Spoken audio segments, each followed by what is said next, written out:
நிறையா ஃபங்க்ஷன்ஸ் போய் ஃபோட்டோ எடுத்துகிட்டு வந்திருக்கேன்.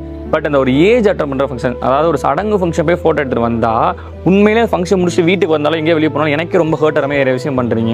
எக்ஸாம்பிள் சொல்லலாம், இப்போ எங்கள் அப்பா அம்மா அந்த ஃபங்க்ஷன் முடிச்சு நான் வீட்டுக்கு வந்தேன், குளிச்சுட்டு தான் வீட்டுக்குள்ளே வாங்க அப்படின்றாங்க. எங்கள் அப்பா அம்மா அப்படி இருக்காங்க. என் ஃப்ரெண்டு யாரும் கூட்டு போனேன்னா அவனோட அம்மா வந்து சாப்பிடாத, அந்த ஃபங்க்ஷனில் சாப்பிடாத அப்படின்றாங்க. ஏன் வந்து அந்த ஃபங்க்ஷன் ஒரு தீட்டு ஃபங்க்ஷன் மாதிரி பார்க்குறீங்க? புரியவே கிடையாது. உலகத்தில் எவ்வளோ சேஞ்ச் ஆயிடுச்சுன்னா ஏன் அந்த விஷயத்தை சேஞ்ச் பண்ணாமல் ஏன் எப்படி இருக்கீங்க? இல்லை ஹைலைட்டட் என்னன்னா, ஒரு பொண்ணு வந்து ஏஜ் அட்டன் பண்ணுனா அவங்களோட அப்பா அம்மாவே என் பொண்ணு வந்து கல்யாணம் பண்ணுற வயசுக்கு வந்துருச்சுன்னு சொல்லி அந்த ஃபங்க்ஷனை ப்ரொமோட் பண்ணுறதுக்கு தான் ஃபங்க்ஷன் எடுக்கிறாங்க. சில வீட்டில் மொய் வாங்குறதுக்கு. பட் அந்த பொண்ணுக்கு எதுக்கு நான் ஏஜ் அட்டன் பண்ணால் என்ன நல்லது கேட்டதை ஒன்றுமே சொல்லித்தரதே கிடையாது. ஆக்சுவலாக உண்மையே ஒரு பொண்ணு வந்து ஒரு ஏஜ் அட்டன் பண்ணுற ஃபங்க்ஷன் நீங்கள் உலகத்தில் மிக கிராண்டாக கொண்டாடணுமே.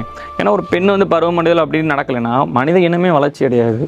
ஸோ இவ்வளோ பெரிய விஷயத்தை நீங்கள் ஏன் வந்து ஒரு தீட்டு ஃபங்க்ஷன் மாதிரி பார்க்குறீங்கன்னு புரியவே இல்லை. நீங்கள் இப்படி பார்க்கறனால அந்த ஃபஸ்ட் டைம் அந்த பொண்ணு ஏஜ் அட்டன் பண்ணும்போது நீங்கள் இப்படி பார்த்தீங்கன்னா, அது ஒவ்வொரு டேட்டும் மாதம் வரும்போது அந்த பிள்ளை ஏன்டா பிறந்தோம் அப்படின்னு தான் யோசிக்கும்.